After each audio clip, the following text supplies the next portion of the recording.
Hordes of hell are upon the men of the Empire, and Colfrans must rally them together in this epic showdown. Hey, how's it going, guys? My name is Jackie Fish, and welcome back to another Total War Warhammer online battle. Today we are diving in and taking a look at the brand new Helmgart map, which is one of the new sieges they've added in for the forts in the campaign. And before we do really get started, I just want to go ahead and say this is great. I really hope they go back and take a look at sieges, because this map is simple, it's easily designed, the AI can handle it, but it feels like an actual fortress, it feels like a city, and it's something that I think a lot of people agree that Warhammer just sucks at, is sieges. The sieges are boring, they're awful, and no one likes them. So I'm really hoping going forward Creative Assembly will do a lot more of this. I'm hoping in Game 3 they'll be adding in sieges, a complete rework to sieges, because again, this is so simple, this stays with the same design that they've been going, but there's just little bits here and there that actually make it feel alive. Obviously I would like the maps to go further, but considering what we've been getting, this is still, good enough, I guess. They've worn me down, this is okay, but come on, sieges, Game 3, let's go at it. But anyway, for today's online battle, we do have a huge engagement. I believe we have over 6,000 soldiers on the attacking side and 4,000 on the defensive side. I have brought a mighty greenskin horde, which will just overwhelm the defenses, hopefully, and push the men of the Empire back. In my army, I do have a whole wealth of Black Orcs supported by Orc Biggins, and then on my front line, just a bunch of Orc Boys, which will kind of be the initial force. I've also got some Gobbo Spearmen in my siege tower as well, kind of just to push these bad boys forward. I also brought a bunch of Rock Lobbers to smash down the walls so that I can quickly get in with my Giants and my Arachnaroks. My ally for today will be playing as Felheart, the Dark Elf Lord down in the south of Lustria. He's going to be bringing a bunch of Dark Shards, which, maybe was a little bit too much in this battle, but either way, he brought a ton of them. He's going to support them with a bunch of these Black Guards of Nagaron. We got some Sisters of Slaughter, a ton of Flyers as well, just to harass the defenders. It's honestly, guys, when I was playing this battle, I was like, hell yeah, this is a proper siege battle. Then for the defenders, we do have some Flagellants and kind of lighter infantry just scattered throughout the wall. We got some Gunners, which are going to be defending and trying to harass our oncoming forces. As we get further into the settlement, you can see a lot of more Gunners, a lot more artillery. We got a Luminarch, which is always nice to see, going to be trying to snipe out a few of my larger units. As we continue to go back, we've got more Spearmen, Archers. There's a really cool mortar position right here. That'll be able to completely cover the oncoming assault. Then you obviously got the usual great swords, Reichsguard. I think Colfrans is flying around. I even believe there's a steam tank somewhere along the lines. But let's go ahead and hit slow-mo. And actually, we can just go play for now and get this battle started. So immediately, my artillery is going to be bombarding this outer wall, trying to start to make some breaches in the wall. And something I didn't realize in Warhammer is that the walls themselves are pretty tanky. They take a pounding from artillery, which is what I like to see, because it's always so depressing in like Attila when you just basically two-hit a gate. The walls and the gates in this game are actually pretty decent. So the Dark Shards are going to be pushing forward, and as I said, this was kind of maybe a little bit too many Dark Shards to bring, because the amount of fire that these Dark Elf crossbows can output, they can just decimate units. But hey, it was just a fun battle, wasn't anything too serious. And these guys are going to be shooting the ever-living crap out of that Flagellants unit up here, which doesn't really stand a chance, but just has to sit there and take it. The rest of the battle is getting truly kicked off. We've got some Sisters of Slaughter under the heavy MG42 fire of them Dark Shards moving up, and I imagine putting up some ladders to quickly get up there. My siege towers have now made its way to the wall itself, and now the Biggins, the boys, and everyone else can start overwhelming these wall defenses. We do have a pretty cool a warrior priest up here, which is going to be helping to keep the men in faith and I don't even know where I was going with that. Keep the men and their faith here. Make sure they do not falter and stay with Sigma. Again, I have to give them props. I know I mentioned it in the intro, but this map is really cool. It's just I just needed to do this. Like, this isn't really like it's a lot for sieges, but compared to the sieges we have, it's so much cooler. It really, really is. Colfrans has come over now as well to go ahead, and I imagine probably pop a stand your ground. or maybe a few other things to help rally these men of the Empire, because the swordsmen are already getting melted. You can see I'm also using just my sheer weight of numbers to put up ladders everywhere. I basically want to completely cover this wall. This part of the wall is also going to go down very soon off this shot indeed. With the poop of smoke, and the wall is down, and that's going to allow me to pour through a lot more of my units. You can see I'm already starting to assemble my Orc Biggins. These guys are going to be like my next wave to push through the settlement itself and charge through the breach in the wall. I believe I'm also making another breach over there. You can see that one slowly going down. Cole Franz, though, is assembling the men. He's quickly ordering the Empire Spearmen to form position at that breach, and my men are ready, or my Orcs are ready to fly through. Deathclaw is going to come flying down. I go ahead and drop a little Mind Blast on Cole Franz to try and bring his HP down, and here we go through the breach. We are going to be met with Empire Spearmen as they try and surround this and plug the hole that has been created. Over on the Dark Elf side of the battle, you can see the walls have basically been completely overrun by the Dread Spears, sorry, as they quickly get down onto the open field to go ahead and continue to harass the infantry, because realistically in this battle we needed to get inside the fort as quickly as possible so that we could stop the guns from shooting us as we approach the position. So you can see all of our, infantry is going to be coming in, but there's a lot of gunfire right now. You've got some Outriders with grenade launchers. You've got some War Wagons, which again look really nice in this update. The this War Wagon variant isn't that useful. I think they're a bit of a, they're kind of a bit cooler than they actually are worth it. The Hellblaster one, though, is really, really useful, and you've got some more guns set up here. You've got some cool Empire camps as well. Even though these tents do look a little bit kind of low effort, they still are cool nonetheless. Kind of just dotted around. They definitely look cooler from the ground up. So as you can see, I am making really, really good progress through this breach, but I am getting hammered. I mean, we are getting fire spells down, which are just ripping through my Orc boys. But the nice thing is in this battle is I have the numbers, so I don't really care too much, I have the numbers just to keep on throwing wave after wave. And that's what I love about the Greenskins, is that's kind of just their playstyle. You just throw hordes at the enemy. I mean, look how many men I still have left ready to pour in. My Greenskins are just literally everywhere. I think I'm also bombarding this gate with my artillery, and my giant is also moving up. I don't know why we jumped over here, but my god, the flyers of the Dark Elves have come over. The War Wagons are quickly moving in, and now Cole Franz is up against it as he's taking on 2 dragons. I think maybe Felhart is even upon that dragon right now, as Cole Franz quickly dives back down. But yeah, the flyers are just diving. This is something out of like Dracula right now, when they all come down and just start harassing the archers and the infantry. Yeah, this is a nightmare to behold for sure.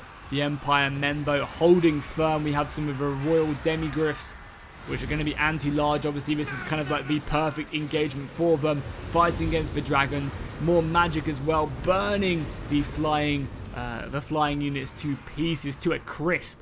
Over on this side, though, you can see I have made another breach now with my Orcs, and the Giants are through here as well. This Giant is going to be so useful. He's also supported by a unit of Black Orcs as well, so I'm really trying to make this breach count. And with that Giant coming in, you can just see him destroying the Flagellants, picking them up, throwing them down, ripping off their heads, and just letting them go. However, Cole Franz is here to keep the men in check, make sure they fight to the very last. We've also got some more magic being cast as well. You can see that my entire force has now been pushed up, and this is always like, I mean, that just looks epic, right? All the infantry moving forward, archers, and there we go. Here we go, here we go, here we go. My war, I think, just goes ahead and gets pumped, and I didn't realize that the war goes ahead and applies to allies as well, so that's pretty ridiculous actually. That's a huge bonus to them, and that's just going to give me that oomph that I need to kind of break through. I kind of was looking at this battle and was like, yeah, my formation, I'm kind of getting bogged down here. I'm getting kind of pushed back, and I need to break through here a little bit quicker. So luckily, with that war, it kind of gave me the oomph I needed to break through. My giants and my orcs are also pushing down here as well, so I can slowly start to push back the opponents that are going to be defending this fort. And yeah, moving on, there is a warrior priest defending on the walls, keeping my men at bay, but once again, you know, I am trying to focus him down quite nicely. There's a few missiles going in as well. And then we do get the Dark Elf boost now, so we went from my war to now having the Dark Elf. I don't think I get access to that, no, the Menace or whatever it's called. But yeah, now, so the Dark Elves are going to be doing a ton more damage. We can actually probably see it on the cards right now. Is it going to let me, like, hover over? Yeah, you can see Murderous Prowess giving them huge bonuses of 25% to melee attack and charge bonus, and armor piercing is just absolutely huge. So you're going to see us moving in now, and this is kind of like after, you know, our multiple bonuses, we're really going to be putting the pressure on our opponents, on the defenders, and that's going to kind of give us what we need to get over the initial defense. You can also see that the Empire are on full-on retreat, a big foot of Gork going down. And yeah, hitting the routing units and the retreating units alike. And that's going to, again, just keep the Empire on the back foot. However, the Empire are going to be using their guns. Their mortars are going to be working overtime. I believe the Hellstorm rocket battery is getting in position now. So even though we've kind of taken the courtyard, we've taken the walls, the Empire are still fighting on. I think they've got a pretty nice defense over on that right-hand side, with more mortars going out. And you can see we are starting to clump up in this fort itself. There's a lot of choke points that's going to be driving us through, so you can see the mortars are going to be getting a ton of kills. The Dark Shards, though, up here are going to be able to yeah, get some good shots on routing units. You can see Cole Franz is going to be the main focal point. A lot of our flyers at this point in the battle had been taken out, though. The Empire did such a great job with their guns just to focus them down. But now we've kind of using the enemy walls against them. You can see that we are making great progress. You can see my big orc force now plowing into the city. And now we are engaging the Empire greatswords and everything else in the actual streets. Now, we are actually going to be successful here at making these Empire Greatswords retreat. However, there are going to be more units. I mean, realistically, this giant is going to be having a very good time against... Oh, yeah, I also have some chariots as well. I mean, the chariots are pretty useless, like, for how much they cost, but they're just hilarious to bring, and I felt like I had to. I mean, you know, what's not to love about these orc chariots? With the support of a giant, we're going to be moving up here. I believe, yeah, I've got some Black Orcs coming down this far left street, and we're going to be starting to kind of close in the distance now on this final position. More Winds of Magic, though, a nice Flaming Skull, which just ripped through the kind of oncoming forces that we have. The Hellstorm Rocket Battery is now bombarding us as we come in. And even though we are kind of inside the city now, we're starting to lose a bit of momentum as the Empire fall back. They're kind of getting their gun lines, their missiles, all set up in this inner layer, this final stand. And it's going to obviously be, you know, quite hard for us to continue to push, keep up this momentum. Obviously, you know, we have a pretty nice, you know, kind of push here. But the Empire have left some, you know, some Vanguard rear forces, some rear guard to basically repel this. All the Luminarch coming in, doing a nice chunk of damage to my Arachnarok. Yeah, you can see the Luminarch. If it gets another couple shots off, I think it'll quite quickly take down my Arachnarok. And obviously, this is exactly what the Luminarch is designed to do. Armor-piercing missiles, magic aura. And yeah, it does some serious damage. I mean, look at that missile damage. It does 1,200. Another shot. Will this be enough to bring it down? I think I actually missed. Wow, that's so unfortunate. Maybe it was going for my Warlord. Yeah, maybe it was going for Wazag. I'm not too sure, but either way, my Arachnarok is going to fall. However, we have completely breached this right-hand side of the fort, and now my Black Orcs are going to be coming down again, pushing the enemy in bit by bit. The gunners are set up. I've got a pretty big engagement right here as more and more of my Orc Biggins are throwing themselves against the enemy formation. But as you can see, the Reichsguard coming flying in to that flank and putting some pretty deadly pressure on them. The Banter Power is looking good for us, but the Empire are definitely not done yet. And you can see our numbers in that Banter Power. Even though we outnumber them 3-1, our numbers are dropping very, very quickly. I am now starting to commit a lot more of my elite units, though. My Black Orcs and my other infantry are all coming in, so that's going to kind of be a nice little quality shift for me. I've been mainly using a lot of weaker units Well, you can also see I managed to actually catch the Luminarch with the dragon coming down as well. That Luminarch is probably going to see its last days. No, it is going to be able to escape, which is pretty useful, even though that dragon is going to continue to pursue it. Cole Franz is going to come in to slay the dragon. There's also a nice unit of archers here, which are going to be, shooting away, trying to pick away as many men as they can. With my Arachnoid going down as well, I think I'm actually only down to 1 giant now, and then the rest is just pure infantry. A good position here with guns, but they are being hammered by my Night Goblins with bows of Fanatics. And there you go, another Goblin war going off there. And that's going to be, giving us another push, another reason to get over the hump of these choke points and just break through, because it gives you such a huge bonus to your melee attack, plus 20 melee attack, and most of the units, don't really have a huge, with this buff, they up to 51, so it's basically doubling their melee attack almost, which is just such a huge thing. As you can see, we finally managed to grind away at the defenders here.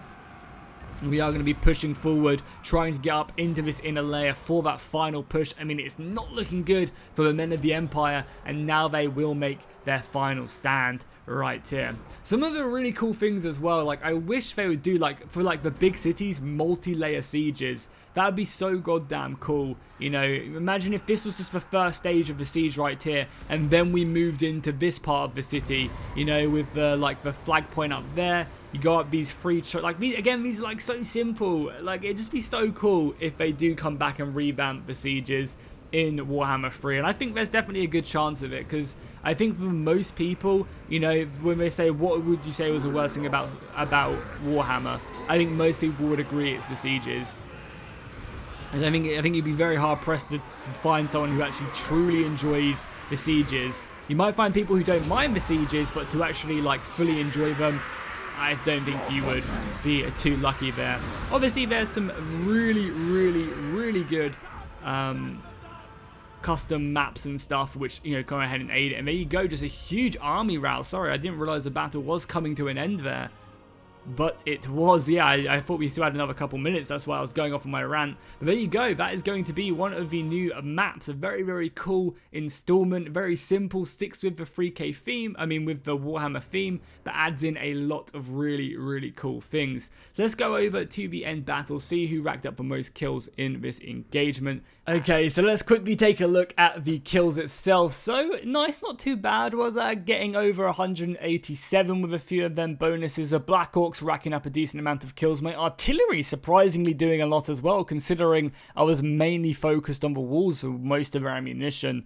Over on my ally side as well, no doubt it's the Dark Shards with a ton of kills, and the Blackguard of Nagaron as well with 81 there, not too bad. Felheart doing a pretty decent job. Over on the Empire side of things, you can see Cole Franz only racking up 27 kills, but he does have some nice kills on his Reichsguard. The Luminarch doing okay, and the Mortar doing a pretty nice job as well. Over on Hairy Hobbit's Empire side with Boris, you can see that his Bright Wizard getting over 300 kills. He was definitely the MVP, and the Hellstorm Rocket Battery as well with over 300 kills. And also, wow, the War Wagon Mortars doing a pretty dirty job as well. So hopefully you guys enjoyed this battle. If you want to see custom maps and other stuff, let me know in the comments down below. I'll be happy to bring you guys more online scenario battles, and I'll see you guys in the next one.